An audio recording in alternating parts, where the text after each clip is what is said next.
Hello my dear student, myself Suman Chaudhary, I am your biology mentor और आपको welcome करता हूं आपके छोटे से यूट्यूब चैनल बायोलॉजी एम्पावरमेंट में। और आज के क्लास में हम स्टार्ट करेंगे आपके क्लास 12th बायोलॉजी चैप्टर 3 जिसका नाम है ह्यूमन रिप्रोडक्शन और ये लेक्चर नंबर 2 है। और आज के क्लास में हम स्टार्ट करेंगे आपके जो भी बचे हुए टॉपिक है। अगर आप फर्स्ट लेक्चर अटेंड नहीं किए हैं तो फर्स्ट ऑफ ऑल आपको फर्स्ट लेक्चर को अटेंड करना आवश्यक जरूरी है, देन आप सेकेंड लेक्चर को अटेंड करें।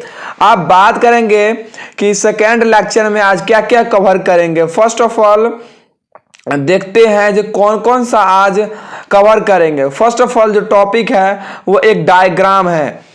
अब डायग्राम को करेंगे क्रिस्टल क्लियर, जो कि ये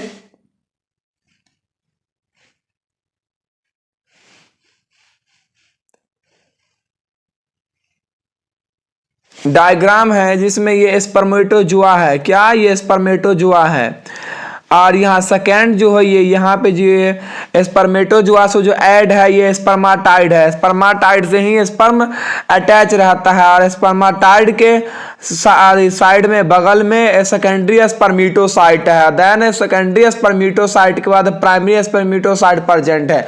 उसके बाद जस्ट बगल में सर्टोली सेल है जिसका काम है मतलब कि नरिशमेंट करना। उसके बाद स्पर्मेटोगोनिया है। आई होप आपको ये क्लियर हो गया होगा। ये डायग्राम उतना कोई ज्यादा टफ या उतना ये इंपॉर्टेंट डायग्राम नहीं, लेकिन एक नजर देखना आवश्यक जरूरी है क्योंकि एनसीईआरटी में ये डायग्राम दिया गया है। अब चलते हैं सेकेंड टॉपिक पे जिसका नाम है structure of sperm.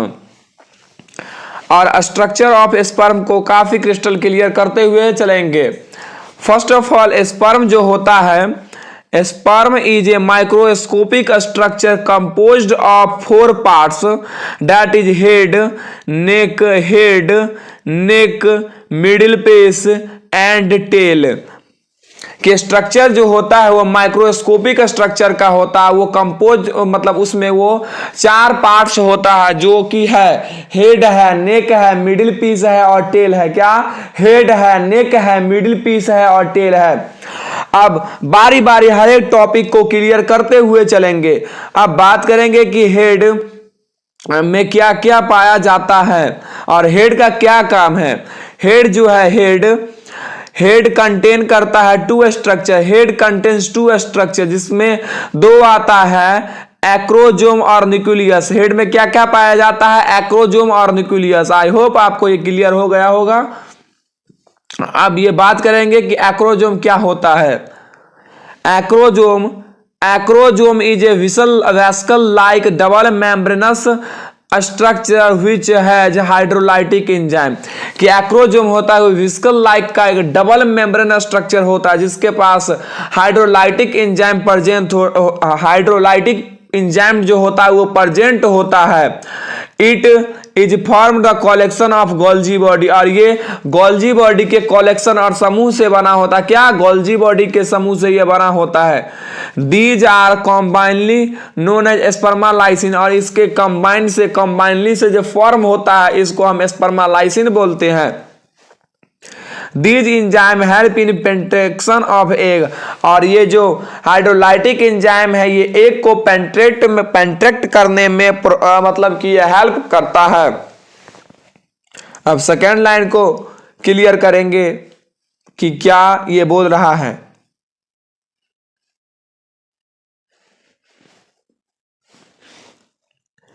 Mammalian acrosome has many hyaluronidases and procroniase zonalysin enzyme both are collectively known as acrozymin. कि मैमलियन एक्रोजोम के पास मेनली हायालुरोनिडेज और प्रोएक्रोजाइन और जूनालाइसिन एंजाइम प्रेजेंट होता है। क्या ये 3 टाइप्स का एंजाइम प्रेजेंट होता है मैमलियन एक्रोजोम के पास और वो कलेक्टिवली होता है जिसे हम एक्रोजोमाइन बोलते हैं। इस सबके कलेक्टिवली को हम एक्रोजामाइन बोलते हैं। अब स्पर्म के डायग्राम को समझेंगे।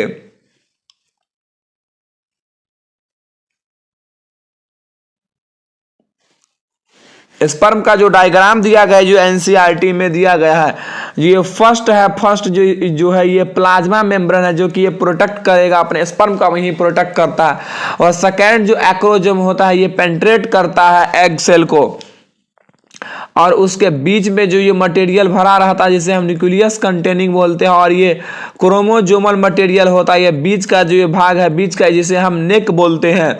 और ये मिडिल पीस में जो पाया जाता है माइटोकॉन्ड्रिया, जो एनर्जी सोर्स ऑफ स्विमिंग होता है, मतलब कि तैरने में सहायता करता है। और ये लास्ट जो है ये टेल, जो कि मूवमेंट प्रोवाइड करता है। मतलब कि हेड में प्लाज्मा मेम्ब्रेन पाया जाता है, एक्रोजोम पाया जाता है, न्यूक्लियस कंटेनिंग मटेरियल पाया जाता है, डीएनए जो कि पाया रहता है इसमें, क्रोमोसोमल मटेरियल। और ये सेकेंड भाग में नेक में जो होता है ये मिडिल पीस और हेड के बीच में नेक पाया जाता है, और मिडिल पीस में माइटोकॉन्ड्रिया पाया जाता है जिसका काम है एनर्जी सोर्स फॉर स्विमिंग, और लास्ट जो है ये टेल पाया जाता है। आई होप आपको ये डायग्राम जो स्पर्म का है वो काफी क्रिस्टल क्लियर हो गया होगा। अब लाइन बाय लाइन देखेंगे कि इसमें क्या क्या टॉपिक है और इसे क्रिस्टल क्लियर करते चलेंगे। If acrosome is remove from a sperm it will fail to penetrate the ovum. अगर एक्रोजोम से स्पर्म में अगर एक्रोजोम को रिमूव कर देंगे तो ये मतलब कि फेल हो जाएगा ओवम को पेंट्रेट करने से। क्या, अगर ओवम को पेंट्रेट करना है तो उसमें स्पर्म में एक्रोजोम का होना अति आवश्यक है। क्या, एक्रोजोम होना स्पर्म में अति आवश्यक है। क्यों? ओवम को पेंट्रेट करने के लिए। ये नेक में क्या क्या काम है, इसका क्या कहना है? It is a very short containing two centrioles, namely proximal and distal centroid। नेक जो होता है वेरी शॉर्ट होता है, मतलब वो छोटा होता है, और ये कंटेनिंग का, तो इसके पास 2 सेंट्रोइल पाया जाता है जिसका नाम है proximal and distal centroid। अब बात करेंगे कि मिडिल पीस क्या होता है। Middle piece, in middle piece the membranous mitochondria are arranged spirally around to axonomy। कि मिडिल पीस में जो नंबरस माइटोकॉन्ड्रिया होता है वो अरेंज होता है स्पाइरली के थ्रू, इसे एक्सोनोमी बोलते हैं। The spiral sheath of mitochondria around the axoneme is known as nebenkern sheath. कि स्पाइरल शीथ जो होता है माइटोकॉन्ड्रिया के चारों तरफ एक्सोनिमा इस, जिसे हम निवन कर्ण शीथ के नाम से भी हम जानते हैं। क्या, निवन कर्ण शीथ के भी नाम से जानते हैं। कुछ की नोट दिया गया उसे हम देखेंगे। की नोट में क्या दिया गया है? Mitochondria produce energy for the movement of tail that facilitate sperm motility essential for fertilization. की माइटोकॉन्ड्रिया जो होता है वो एनर्जी प्रोड्यूस करता है। क्यों? मूवमेंट ऑफ टेल, मतलब कि टेल के मूवमेंट के लिए, और फैसिलेट मतलब कि फैसिलिटेट होगा, मतलब कि वो इधर से उधर घूम पाएगा स्पर्म की मोटिलिटी को बढ़ाने के लिए। देन अगर स्पर्म की मोटिलिटी अच्छी रहेगी तो वो आसानी से फर्टिलाइज कर जाएगा, इसलिए माइटोकॉन्ड्रिया एनर्जी प्रोवाइड करता है। अब बात करेंगे टेल के बारे में। टेल जो होता है it is a long flagellum it basal body is distal centriole. यह एक लॉन्ग होता है, लॉन्ग फ्लेजलम होता है। फ्लेजलम जो होता है वो मतलब कि वो मूवमेंट होता है, मोटिलिटी प्रोवाइड करता है। ये बेसल बॉडी होता है जिसे डिस्टल सेंट्रोइल बोलते हैं। टेल जो होता है वो 2 पार्ट्स में डिवाइड होता है। Tail is divided into 2 parts. क्या? Tail is divided into 2 parts. कि टेल कितने भाग में डिवाइड होता है? टेल जो होता है वो 2 पार्ट में डिवाइड होता है, जिसमें आता है मेन पीस। क्या? मेन पीस और एंड पीस। क्या? मेन पीस और एंड पीस। टेल जो होता है वो डिवाइड होता है 2 भाग में, मेन पीस और एंड पीस में। अब बात करेंगे कि मेन पीस में क्या क्या पाया जाता है। Main piece axoneme is surrounded by two solid protein fiber a thin layer of cytoplasm present in main piece of the tell.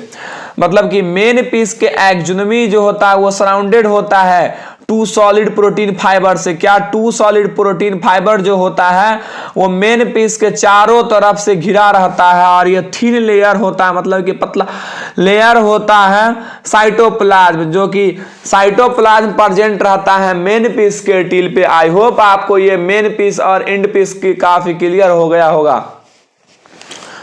And piece जो है वो tail consist, end piece of tail consist only axoneme and 9+2 arrangement. क्या? End piece जो होता है वो only एक्सोनमी को present करता है, ये 9+2 अरेंजमेंट में ये पाया जाता है। अब बात करेंगे सेकेंड टॉपिक एपिडाइमिस। क्या? एपिडाइमिस, एपिडाइमिस क्या होता है? Several duct called vasa efferentia arise from rete testis. मतलब कि कुछ ऐसे डक्ट है जिसे हम कहते हैं, कुछ ऐसे डक्ट, सामान्य तरह जो डक्ट होता है जिसे हम कहते हैं वासा एफ्रेंसिया, जो कि वासा एफ्रेंसिया खुलता है किससे होकर? रेटी टेस्टिस से, और रेटी टेस्टिस ओपन होता है एपिडाइमिस में। एपिडाइमिस जो होता है, epididymis is an irregular narrow and highly convoluted tubule. जो एपिडाइमिस होता है इरेगुलर और नैरो शेप का होता है, ये हाईली कॉन्वोल्यूटेड ट्यूब्यूल होता है। ये लोकेटेड होता है, ये located along the posterior surface of each testis, और टेस्टिस के ये पोस्टीरियर सरफेस पे ये लोकेटेड रहता है एपिडाइमिस। एपिडाइमिस के 3 पार्ट हो जाता है, जैसे कि एपिडाइमिस है 3 पार्ट्स। अपर हाईली क्वाइल्ड पार्ट कैप्यूट एपिडाइमिस, या इसे हम ग्लोबस मेजर बोल सकते हैं, मेजर बोल सकते हैं। मिडिल पार्ट जो है जिसे हम कॉर्पस एपिडाइमिस बोल सकते हैं। और ये जो थर्ड है बेसल लिस्ट क्वाइल्ड पार्ट, जिसे हम कैयूडा एपिडाइमिस और ग्लोबस माइनर बोल सकते हैं। की नोट में क्या दिया गया है उसे हम देखते चलते हैं। ये काफी इंपॉर्टेंट लाइन दिया गया है, जहां से ये क्वेश्चन डायरेक्ट आपके बोर्ड एग्जाम में आता है। Sperm achieve maturity and motility in epididymis. क्या? स्पर्म जो अचीव करता है, मैं तो स्पर्म में जो मैच्योरिटी और मोटिलिटी अचीव जो होता है वो एपिडाइमिस के अंदर ही होता है। और एपिडाइमिस जो होता है, epididymis can temporarily store up sperm. Epididymis जो होता है स्पर्म को स्टोर करता है, मतलब कि टेम्पोरली स्टोर करने के लिए एपिडाइमिस भी वैलिड है, स्पर्म को टेम्पोरली स्टोर करने के लिए। मेन पीस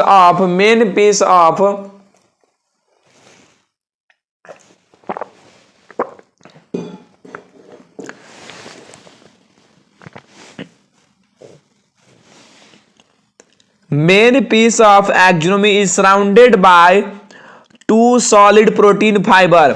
और मेन पीस जो होता, सॉरी ये लाइन जो, ये स्लाइड जो, ये पीडीएफ दोबारा चले आया है, 2 स्लाइड इसका बन गया है।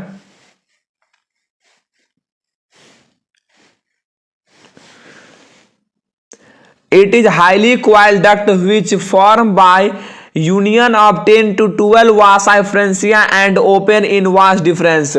और ये हाईली क्वाइल्ड होता है, एपिडाइमिस जो होता है वो हाईली क्वाइल्ड डक्ट होता है, विच फॉर्म जो कि ये खुलता है यूनियन ऑफ 10 to 12 वासा एफ्रेंसिया, जो कि ये 10 से 12 वासा एफ्रेंसिया होता है। एंड ये ओपन होता है वास डिफरेंस में। क्या? ये ओपन होता है वास डिफरेंस में। एपिडाइमिस होता है वो हाईली क्वाइल्ड डक्ट होता है, और वो जिसका काम यह है कि वो खुलता है यूनियन ऑफ 10 to 12 वासा एफ्रेंसिया में। और ये ओपन, ये जो है ओपन होता है वास डिफरेंस में। इसका फंक्शन क्या है? Storage, functional maturation of sperm and phagocytosed sperm by stereociliated pseudo stratified columnar. कि इसका जो एपिडाइमिस का फंक्शन है वो स्टोर करता है और फंक्शनल मैचुरेशन करता है स्पर्म का, और जो फैगोसाइट जो का मतलब कि उत्पन्न करता है, प्रोड्यूस करता है, जो कि डेड स्पर्म को खा जाता है। और ये किससे बना होता है? स्यूडो स्टार्टिफाइड कॉलमनार से। और ये स्यूडो स्टार्टिफाइड कॉलमनार एक सेल है। Epididymis and also provide nourishment, जो कि स्पर्म को ये ऑलरेडी प्रोवाइड नरिशमेंट करता है। क्या? एपिडाइमिस जो है वो नरिशमेंट प्रोवाइड करता है स्पर्म को। अब सेकेंड टॉपिक जो है वास डिफरेंस है। क्या? वास डिफरेंस, जिसका लेंथ जो है 40 सेंटीमीटर होता है। वास डिफरेंस का लेंथ कितना सेंटीमीटर होता है? 40 सेंटीमीटर। वास डिफरेंस और sperm duct arise from cauda. Vas deferens जो होता है और स्पर्म डक्ट वो मतलब कि चालू हो जाता है, वो एराइज होता है कहां से? कैयूडा, जो कि एपिडामिस का पार्ट है। कैयूडा जो कि extend to abdomen loop over the urinary bladder, और ये लटका रहता है एब्डोमेन यूरिनरी ब्लैडर के पास। और ये receive A duct from seminal vesicles, और ये सेमिनल वेसिकल से एक डक्ट को रिसीव करता है। और ये open into urethra as ejaculatory duct, और ये ओपन होता है यूरेथ्रा में। और किस तरह से? एजुकुलेटरी डक्ट की तरह। आप बात करेंगे कि वास डिफरेंस का फंक्शन क्या है। वास डिफरेंस का फंक्शन यह है कि एजुकुलेटरी डक्ट जो कि store and transport the sperm from the testis to outside through urethra. कि एजुकुलेटरी डक्ट का यह काम है कि वो स्टोर करेगा और ट्रांसपोर्ट करेगा स्पर्म का, कहां से? टेस्टिस से, और वो शरीर के बाहर आउटसाइड द यूरेथ्रा, मतलब यूरेथ्रा से बाहर। आप बात करेंगे कि यूरेथ्रा क्या होता है। क्या? आप बात करेंगे कि यूरेथ्रा क्या होता है। Urethra is a thick walled muscular duct. क्या? यूरेथ्रा जो होता है एक मोटा दीवार मस्कुलर डक्ट की तरह होता है। Urethra is a thick walled muscular duct. Urethra जो होता है ये मोटा दीवार मस्कुलर डक्ट होता है। एंड इज कॉमन पासेज, और यह सामान्य तरह से दो तरह के थिंग को मतलब कि ये पासेज करता है, जैसे कि यूरिन को और सीमेन को। क्या? यूरिन और सीमेन को ये पास करता है, जिसे हम यूरिनोजेनिटल डक्ट बोलते हैं। यूरेथ्रा को हम यूरिनोजेनिटल डक्ट बोलते हैं। क्यों हम यूरेथ्रा को यूरिनोजेनिटल डक्ट बोलते हैं? आपको ये दिमाग में क्वेश्चन चलता होगा कि भैया यूरिनोजेनिटल डक्ट हम यूरेथ्रा को क्यों बोलते हैं? इसलिए बाबू बोलते हैं यूरिनोजेनिटल डक्ट यूरेथ्रा, क्योंकि इसमें बोथ मतलब कि दो तरह का पासेज थिंग को पासेज करेगा, यूरिन और सीमन को। आप आई होप आपको ये यूरेथ्रा को यूरिनोजेनिटल डक्ट कहता है वो आपको क्रिस्टल क्लियर हो गया होगा।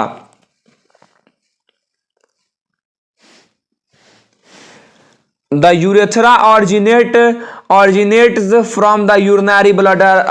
जो यूरेथ्रा है ये ओरिजिन होता है, मतलब ये उत्पत्ति इसका होता है यूरिनरी ब्लैडर के, and extend through the penis, और एक्सटेंड कर रहता है पेनिस से।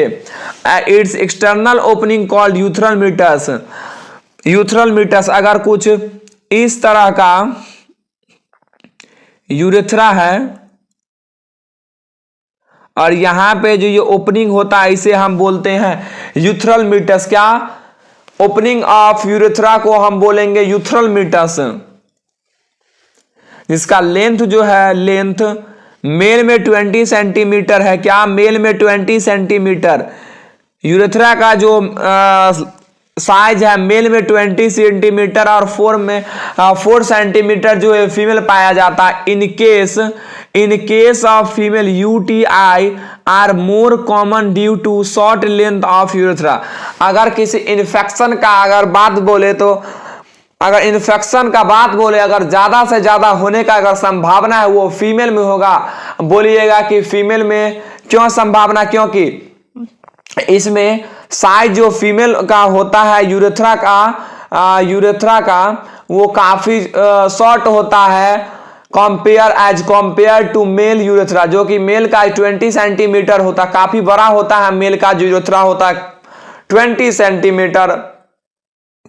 और फीमेल का 4 सेंटीमीटर, इसलिए मेल में इंट्रा जो कि वो इन्फेक्शन होने का काफी डर होता है। In male it common passage for both urine and semen called urinogenital duct. और मेल में जो होता है कॉमन पासेज, जो कि यूरिन और सीमेन के पासेज और रास्ता जो होता है वो एक ही तरह के डक्ट से किया जाता है, जिसे हम यूरिनोजेनिटल का डक्ट कहते हैं। और फीमेल में ऐसा कुछ नहीं है। फीमेल में यूरिन के लिए दूसरा डक्ट मतलब कि प्रेजेंट रहता, और मतलब कि अगर जो सेक्स पार्ट जो होता है, अगर पेनिस का जो इंटर पार्ट होता है वो वजाइना से होता है। इसमें 2 काम अलग अलग जगह से होता है। और ये यूरेथ्रा जो है वो डिवाइड होता है 3 पार्ट में। प्रोस्टेटिक यूरेथ्रा जिसका साइज है 2 से 3 सेंटीमीटर, मेम्ब्रेनस जो है 1 सेंटीमीटर है, पैनिली है वो 15 से 17 सेंटीमीटर है। ये यूरिनरी ब्लेडर है। यूरिनरी ब्लेडर के जस्ट नीचे प्रोस्टेट ग्लैंड है, उसके बाद यूरेथ्रा है। और ये यूरेथ्रा के ऊपर का जो मसल होता है इरेक्टाइल मसल होता है। इरेक्टाइल मसल क्यों होता है? ये कॉपुलेशन और सेक्स एराउजल के दौरान ये काफी इरेक्टाइल टिश्यू मतलब कि प्रोवाइड करेगा, इरेक्शन प्रोवाइड करेगा, जो कि काफी अच्छी तरह से ये कॉपुलेशन की तरह काम करता है। कॉपुलेशन के टाइम अगर इरेक्टाइल टिश्यू कुछ अच्छी तरह काम करता है। पेनिस का बात करेंगे कि पेनिस होता है क्या। पेनिस जो होता है वो मेल एक्सटर्नल जेनाइटेलिया होता है। The penis is the male external genitalia. अब बात करेंगे कि पेनिस किस किस चीज से बना होता है। It is made up of a special tissue that helps in erection of the penis to facilitate insemination। Penis जो होता है वो स्पेशल टिश्यू से बना होता है। और वो क्यों स्पेशल टिश्यू से बना होता है? क्योंकि वो कॉपुलेशन के समय इरेक्शन प्रोवाइड करेगा और फैसिलिटेट करेगा इंसेमिनेशन के थ्रू। इंसेमिनेशन क्या होता है वो हम प्रीवियस क्लास में इंसेमिनेशन को आपको काफी अच्छे से हम समझाया था कि इंसेमिनेशन गैमीट का जो ट्रांसफर होता है फीमेल के जेनिटल ट्रैक्ट में, इस प्रोसेस को हम इंसेमिनेशन कहते हैं। और कॉपुलेशन के ड्यूरिंग कॉपुलेशन ये इरेक्शन करेगा, जो स्पेशल टिश्यू से जो पेनिस बना रहेगा तो इरेक्शन प्रोवाइड करेगा और फैसिलिटेट मतलब कि अच्छी तरह से वो सेक्स कर पाएगा और फर्टिलाइज करके बेबी का फॉर्मेशन कर पाएगा। In large and of penis called glans penis. और अगर कुछ इस तरह का पेनिस और ये लास्ट का जो ये पेनिस होता है जिसे हम ग्लांस पेनिस बोलते हैं। क्या? The enlarge and of penis. अगर पेनिस के एंड वाले भाग को हम ग्लांस पेनिस बोलते हैं। और ये कवर्ड रहता है लूज फोल्ड ऑफ स्किन। ये लूज फोल्ड ऑफ स्किन होता है जिसे हम फोर स्किन बोलते हैं। और कुछ डायग्राम दिया गया है उसे हम क्रिस्टल क्लियर करते हुए चलेंगे। आप बोलिएगा ये डायग्राम किस चीज का है? अगर पेनिस है, अगर पेनिस का अगर ये जो ऊपरी भाग होता है उसे अगर कट करेंगे तो ये कुछ इस प्रकार दिखेगा। क्या? कुछ इस प्रकार दिखेगा। अब बात कर देते हैं कि इसमें क्या क्या है। ये ऊपर का जो भाग होता है जिसे डोर्सल वेन होता है, ये डोर्सल आर्टरी होता है। उसके बाद नर्व पाया जाता है, सेंट्रल आर्टरी पाया जाता है, ये सेंट्रल आर्टरी है, सेंट्रल आर्टरी। टूनिका एल्बुजिनिया पाया जाता है, कॉर्पस स्पोंजियम पाया जाता है जो कि फॉर्मेशन करता है ग्लांस पेनिस का। और ये फोर स्किन है। फोर स्किन में टाइसन ग्लैंड प्रेजेंट रहता है। क्या? फोर स्किन में टाइसन ग्लैंड प्रेजेंट होता है जिसे सिमिग्मा बोलते हैं। क्या सिमिग्मा बोलते हैं? सिमिग्मा बोलते हैं। फोर स्किन के पास टाइसन ग्लैंड प्रेजेंट होता है। और ये इरेक्टाइल टिश्यू होता है जो कि फैसिलिटेट प्रोवाइड करता है कॉपुलेशन के समय। आई होप आपको ये डायग्राम काफी क्रिस्टल क्लियर हो गया होगा। अब बात करेंगे कि फॉलो अप स्पर्म किस किस डक्ट से पहले किस डक्ट में जाता है और उसके बाद किस डक्ट में जाता है। पहले जो सेमनीफेरस ट्यूब्यूल होता है, फर्स्ट ऑफ ऑल जो स्पर्म होता है वो सेमनीफेरस ट्यूब्यूल में जाता है, वो साइट ऑफ स्पर्मिटोजेनेसिस होता है, जो कि स्पर्म का जो फॉर्मेशन होता है वो first of all seminiferous tubule में जाता है। सेमनीफेरस ट्यूब्यूल में स्पर्मेटोजेनेसिस होने के बाद वो ट्यूबुलार रेक्टाई में जाता है, ट्यूबुलार रेक्टा के बाद रेटी टेस्टिस में जाता है, रेटी टेस्टिस के बाद वो वासा इफ्रेंसिया में जाता है। क्या? वासा इफ्रेंसिया में जाता है। वासा इफ्रेंसिया के बाद एपिडाइमिस में जाता है और एपिडाइमिस के बाद वास डिफरेंस में जाता है। वास डिफरेंस के बाद एजुकुलेटरी डक्ट में जाता है स्पर्म और एजुकुलेटरी डक्ट के बाद यूरेथ्रा में जाता है। यूरेथ्रा के बाद यही है कि वो बाहर आएगा और बाहर आएगा तो वो फीमेल जेनिटल ट्रैक्ट में वजाइना में एंटर करेगा। आप बात करेंगे कि मेल में कितने जो भी ग्लैंड है, मेल एसेसरी ग्लैंड, उसके बारे में बात करेंगे। मेल एसेसरी ग्लैंड कौन कौन है? सेमिनल वेसिकल जो कि पेयर में होता है, ये 60 से 70% होता है। ये प्रोस्टेट ग्लैंड जो कि सिंगल होता है। बल्बो यूरेथ्रल ग्लैंड जो कि पेयर में होता है और इसे हम काउपर्स ग्लैंड भी बोलते हैं। अब जितने भी ये तीनों ग्लैंड है उसको हम बारी बारी से क्रिस्टल क्लियर करते हुए चलेंगे। और सीमन का जो फॉर्मेशन होता है उसमें स्पर्म रहता है और फ्लूइड होता है ग्लैंड्स का और सेमिनल प्लाज्मा प्रेजेंट रहता है। क्या? सीमन का फॉर्मेशन होता है sperm plus fluid of accessory gland और सेमिनल प्लाज्मा।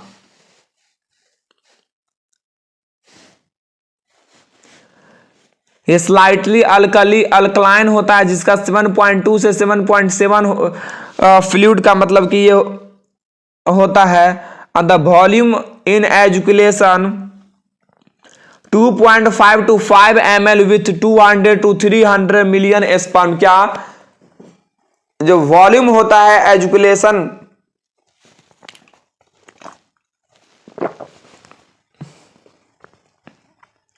जो वॉल्यूम होता है एजुकुलेशन का वो 2.5 से 5 ml होता है और उसमें 200 से 300 मिलियन स्पर्म प्रेजेंट रहता है।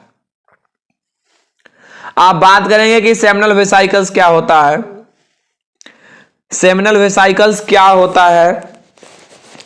Seminal vesicles are saturated at the junction of vas deferens. क्या? सेमिनल वेसिकल जो प्रेजेंट रहता है और सैचुरेटेड रहता है जंक्शन ऑफ वास डिफरेंस के जंक्शन पे सेमिनल वेसिकल्स प्रेजेंट रहता है। एंड प्रोस्टेट ग्लैंड और प्रोस्टेट ग्लैंड के पास they are narrow long pouches with muscular tissue on their wall. और ये नैरो होता है, लॉन्ग पाउचेज होता है, मस्कुलर लॉन्ग पाउचेज टिश्यू और ये ऑन देयर वॉल इसके दीवार पे।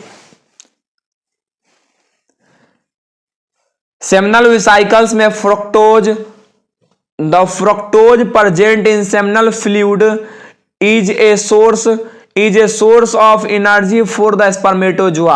और सेमिनल वेसिकल्स में फ्रक्टोज पाया जाता है सेमिनल फ्लूइड में। Is source of energy of the spermatozoa और ये स्पर्मेटोजुआ को एनर्जी प्रोवाइड करता है एनर्जी जो कि ये 60 से 70% वॉल्यूम होता है सीमन में। क्या? ये 60 से 70% वॉल्यूम होता है सीमन में। और सेमिनल फ्लूइड जिसका अल्कलाइन नेचर होता है, ये अल्कलाइन नेचर का होता है। सेमिनल वेसिकल जो होता है वो अल्कलाइन नेचर का होता है और ये इसका पीएच वैल्यू जो है 7.4 है। और ये जो है येलो एंड विस्कस फ्लूइड है और ये yellow and viscous fluid that contains fructose जो कि प्रोवाइड करेगा नेचुरेशन। क्या? नेचुरेशन लोकल हार्मोन जैसे कि प्रोस्टाग्लैंडिनीज प्रोवाइड मोटिलिटी क्लोटिंग प्रोटीन जमने का मतलब कि ये पावर मिलता है, जिसे fibrinogen help semen coagulate after ejaculation. उसके बाद एस्कॉर्बिक एसिड इसमें पाया जाता है। क्या? एस्कॉर्बिक एसिड पाया जाता है। आप बात करेंगे कि प्रोस्टेट ग्लैंड क्या होता है, इसमें क्या क्या प्रेजेंट होता है। प्रोस्टेट ग्लैंड में prostate gland is situate at the origin of the urethra.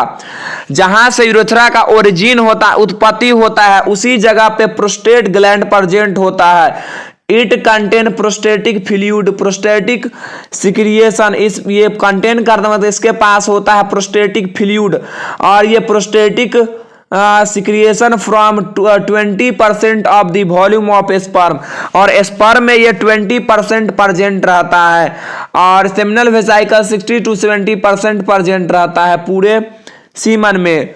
It is slightly acidic pH, और इसका जो नेचर होता है वो स्लाइटली एसिडिक होता है। इसका पीएच वैल्यू 6.5 होता है due to presence of citric acid. क्यों? इसमें सिट्रिक एसिड प्रेजेंट रहता है।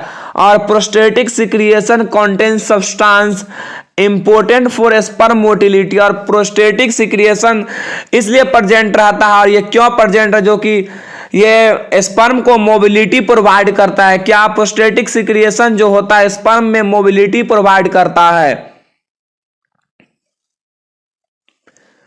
The secretion involves albumin, calcium ions and proteolytic enzyme fibrinolysin and fibrinogenase, और ये सिक्रेशन करता है, इनमें पाया जाता है, जो कि प्रोस्टेट ग्लैंड में पाया जाता है albumin, calcium ion and proteolytic enzyme fibrinolysin and fibrinogenase, जो कि ये मिल्की फ्लूइड होता है, कुछ दूध की तरह यह दिखता है। Activation fluid citric acid proteolytic enzyme, क्या प्रोटोलाइटिक एंजाइम फाइब्रिनोलाइसिन, इसमें सिट्रिक एसिड, प्रोटोलाइटिक एंजाइम और फिब्रोनाइसिन प्रेजेंट रहता है।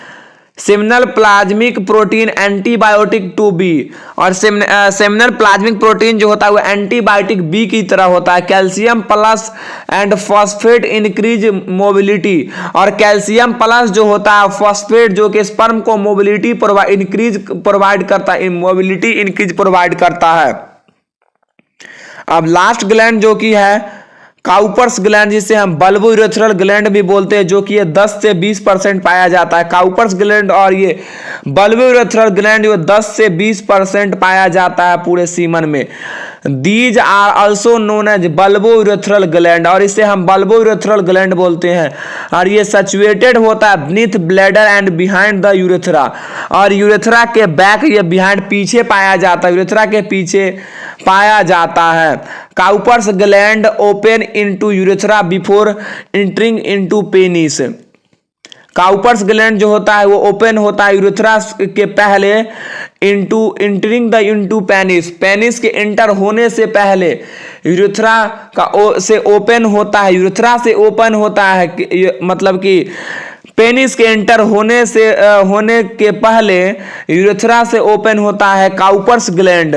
काउपर्स फ्लूइड में प्रेजेंट रहता है। Secretion of Cowper's gland is slightly alkaline, ये काउपर्स ग्लैंड जो होता है वो अल्कलाइन नेचर का होता है। And is produce during sexual stimulation, और ये सेक्सुअल स्टिमुलेशन के समय ये फ्लूइड एक्टिवेट होता है और ये बाहर निकलता है। ड्यूरिंग सेक्सुअल एराउजल मतलब कि सेक्स के दौरान, सेक्स करते समय these secrete an alkaline fluid, और जब सेक्स करते समय ये मतलब कि ये सीक्रेट करता है alkaline fluid into the urethra, urethra से बाहर ये अल्कलाइन फ्लूइड को बाहर कर मतलब कि प्रोड्यूस करता है। That protect the passing of sperm bye neutralising acid from urine into urethra, urethra से जो यूरिन निकलता है न्यूट्रलाइजिंग करने के लिए ये ड्यूरिंग सेक्सुअल एराउजल, अगर सेक्स करते समय अगर ये उससे पहले अगर यूरेथ्रा से टॉयलेट अगर बाहर आए तो वो कि ऐसे एसिडिक नेचर का होगा, उसे न्यूट्रल करने के लिए बल्बो यूरेथ्रल ग्लैंड से कुछ फ्लूइड सीक्रेट होगा।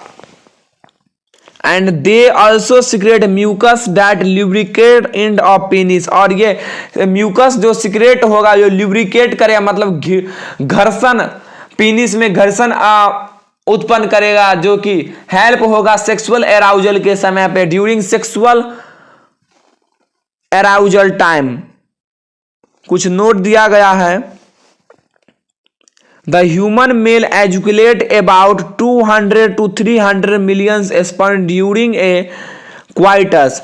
क्वाइटस के समय, संभोग के समय, एक ह्यूमन जो कि हेल्दी ह्यूमन होता है वो सीमन को जो बाहर करता है वो 200 से, अगर हेल्दी ह्यूमन है वो 200 से 300 मिलियन स्पर्म को बाहर करता है, और which of normal fertility at least 60%। और उसमें जो नॉर्मल फर्टिलिटी का जो स्पर्म होता है, अच्छी तरह का जो स्पर्म होता है वो 60% होता है। और sperm must have normal shape and size, और normal shape size and list, जो कि नॉर्मल शेप साइज का होता है 40% का होता है। Then must show vigorous motility, और उसमें विग्रस मोटिलिटी पाया जाता है। देन वो फर्टिलाइज करने के लिए कैपेबल होता है।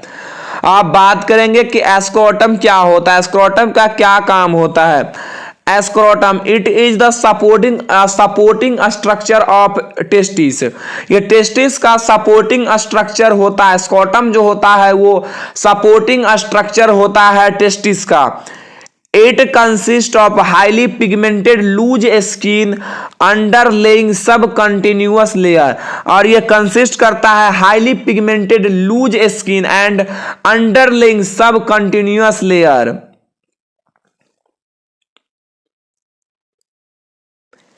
एक्सटर्नल, ये बाहर से कुछ इस प्रकार का दिखता है।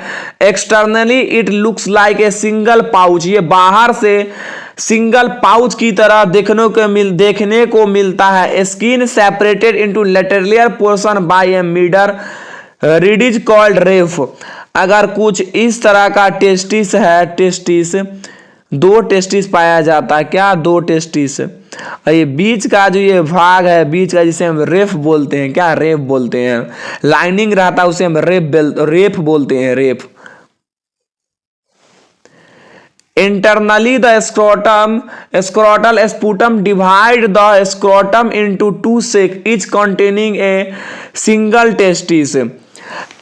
ये अंदर से किस तरह से स्क्रोटम दिखता है? अंदर से ये इसमें 2 स्क्रोटल सेक होता है, जो कि सिंगल टेस्टिस को प्रेजेंट करता है।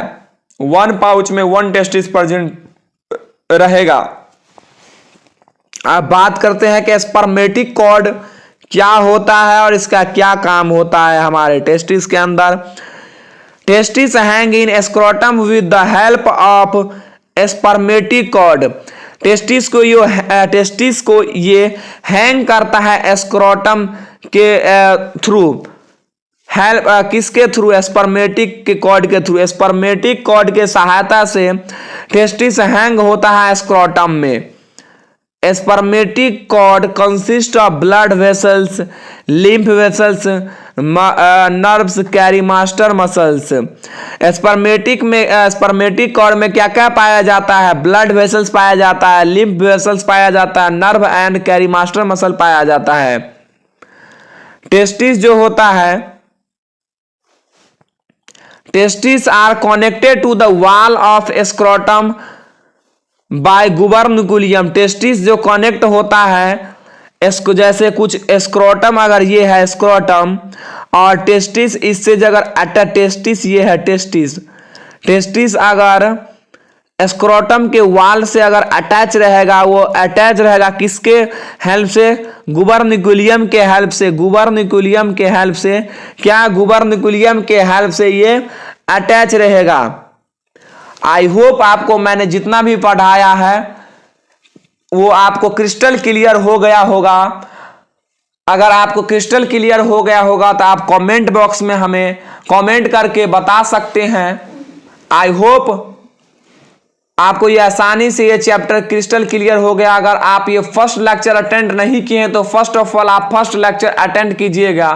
और आज के क्लास को यहीं पे एंड करते हैं। Thank you so much. जय हिंद। Okay, take care, bye.